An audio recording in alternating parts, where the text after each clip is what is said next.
Hello everyone. आज हम देखेंगे जलधाराएं। जलधाराएं से संबंधित क्वेश्चन पूछा जाता है। जो टॉप 12 क्वेश्चन है जो बार बार पूछा जाता है वही मेनली यहाँ पे हम देखने वाले हैं। यहाँ पर देखने वाले हैं ऐसा क्वेश्चन नहीं कि किस महासागर में कौन सा जलधारा बहता है, कौन जलधारा गर्म है और कौन जलधारा ठंडी है, ये मैं नहीं देखने वाला हूँ। यहाँ जो जलधाराएं से इम्पोर्टेंट जो फैक्ट पूछा जाता है, जो आपको जानकारी होनी चाहिए। गर्म जलधाराएं और ठंडी जलधाराएं तो रटने की चीज़ है, लेकिन ये आपको याद होना चाहिए, ये भी इनको रटना है, पता ही होना होगा। इसीलिए मैं 12 क्वेश्चन टोटल लेके आया हूँ और 12 का 12 इंपॉर्टेंट क्वेश्चन है। आप ये 12 क्वेश्चन में यदि आपका आंसर 8+ हो जाता है तो आप समझिए आपका अच्छी तैयारी है। आप तैयारी करते रहिए। अगर 8 से 1 भी कम होता है तो समझिए आपका तैयारी में कमी है। आपकी पूरी एकदम जान झोंकनी है अभी। ठीक है दोस्तों, तो आइए आप देखिए, पहले आप क्वेश्चन को पढ़िए। क्वेश्चन जिस तरह से तीनों क्वेश्चन दिख रहा है आप पढ़िए और पहले पता कीजिए कि किसका आंसर आपको आता है और किसका नहीं आता है। देखो जिसका नहीं आता उसको आंसर बताने के बाद देखिए कौन सा आंसर है और उन्हें याद करने की कोशिश कीजिए। आइए दोस्तों, क्वेश्चन नंबर 1। और इससे पहले कुछ फैक्ट समझ लेते हैं जलधाराएं से संबंधित, ताकि आपको आगे क्वेश्चन पढ़ने में कठिनाई ना हो, समझने में कठिनाई ना हो। फैक्ट ये है दोस्तों कि जलधाराएं क्या होती है।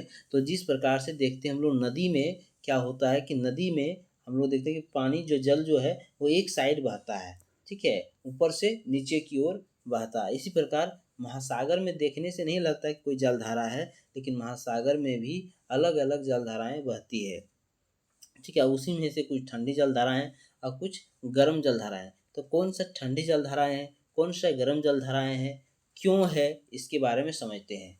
जैसे कि दोस्तों देख सकते हैं कि मान लीजिए ये जो है ये है पृथ्वी। क्या है? ये है पृथ्वी, ठीक है दोस्तों।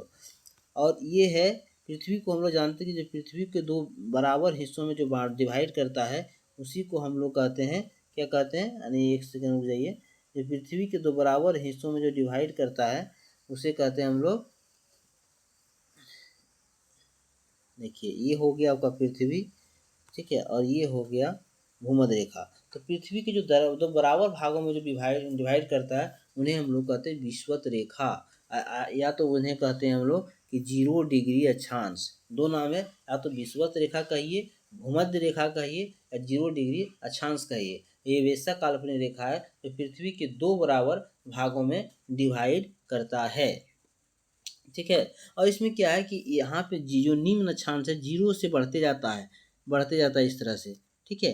तो जैसे जैसे बढ़ते जाएगा इससे ऐसे अक्षांश क्या होगा कि आपको ठंडी यानी कि ठंडी महसूस होने लगेगा। यानी कि जो धाराएं विषुवत रेखा से निकलकर ध्रुव की ओर जाता है ये जलधाराएं गर्म जलधाराएं होती है। कैसी जलधाराएं होती है? विषुवत रेखा से निकलकर ध्रुव की ओर जाएगी, ऐसे जो जाएगी ये होगी गर्म जलधाराएं, ठीक है। ये होगी गर्म जलधाराएं। और जो और और जो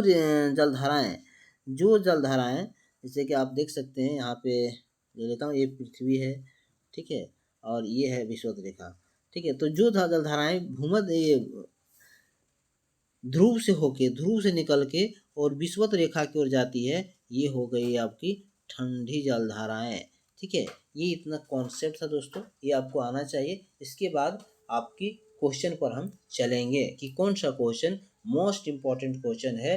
12 क्वेश्चन जो मैं लेके आया हूँ मोस्ट इम्पॉर्टेंट क्वेश्चन है। आपको 12 में से 8 का आंसर आना ही तो चाहिए। आप पढ़िए, आप लगा सकते हैं पढ़ के।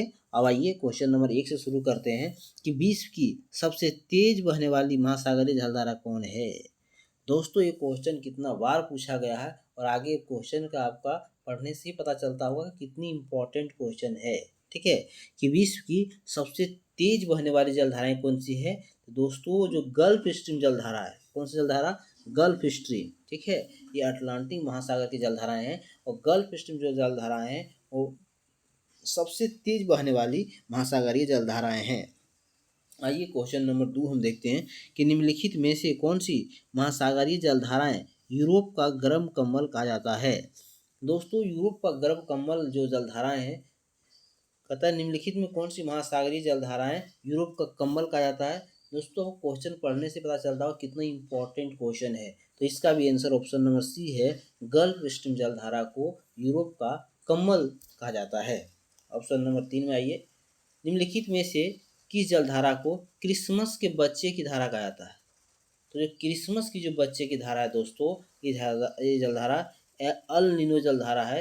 इसे क्रिसमस के बच्चे की जलधाराएं कहते हैं। आगे चलिए, आगे चलेंगे दोस्तों।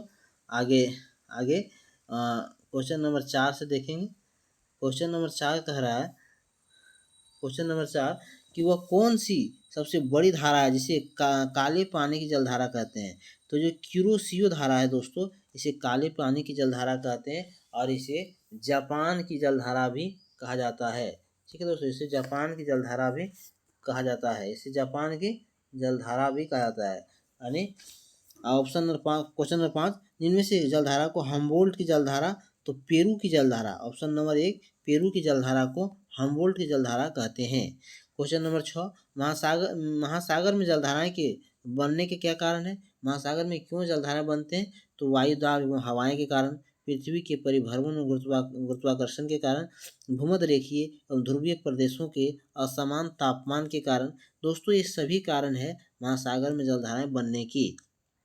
क्वेश्चन नंबर 7 देखिए कि समुद्र की जलधाराएं किस ओर बहती है? तो समुद्र की जो जलधाराएं दोस्तों, जैसे कि आपने बताया कि समुद्र की गर्म जलधाराएं, देखिए दोस्तों गर्म जलधाराएं किस ओर बहती है? तो गर्म जलधाराएं जो है तो भूमध्य रेखा, ये जो ध्रुव किस ओर बहती है? तो ध्रुव रेखा से गर्म, समुद्र की गर्म जलधाराएं ये भूमध्य रेखा के ध्रुव की ओर। जैसे कि आपको मैंने पहले बताया कि जो समुद्र की जो गर्म जलधाराएं हैं, समुद्र की जो गर्म जलधाराएं हैं वो भूमध्य रेखा से भूमध्य रेखा से निकलती है, और ये भूमध्य रेखा से निकलती है और ये ध्रुव की ओर, किस ओर? ध्रुव की ओर से बहती है। तो ऑप्शन नंबर इसका क्वेश्चन कौन सा आंसर होगा दोस्तों? तो इसका ऑप्शन होगा कि ध्रुव की ओर। एक नंबर होगा ध्रुव की ओर। चलिए आगे देखते हैं। आगे क्वेश्चन नंबर, अब यहाँ पे चलिए कि निम्नलिखित में से किस सागर के चारों ओर समुद्री जलधारा है? तो सारगेसो सागर, ऑप्शन नंबर सी सही है कि सारगेसो सागर के चारों ओर समुद्री जलधारा है। निम्न में से कौन सी, अगला क्वेश्चन, निम्नलिखित में कौन सी जलधारा दक्षिणी गोलार्ध में बहता है? तो हम्बोल्ट जलधारा दक्षिणी गोलार्ध में बहती है। गल्फ स्ट्रीम धारा की उत्पत्ति कहाँ होती है? तो जो गल्फ स्ट्रीम जलधारा है दोस्तों, इसकी उत्पत्ति मैक्सिको की खाड़ी, ऑप्शन नंबर बी। एल के तट से लगी गर्म जलधाराएं कि विकास को दावा किया गया है, विकास को दिया गया नाम क्या है? तो इसका नाम है दोस्तों पेरू, नाम है पेरू जलधाराएं। चिली और पेरू के तट से दूर शीतल जल के प्रवाह से बनी धाराएं क्या कहलाती है? तो यह है आपका हम्बोल्ट जलधाराएं। एक चीज याद रखिएगा कि हम्बोल्ट जलधारा को ही पेरू की जलधारा कहा जाता है।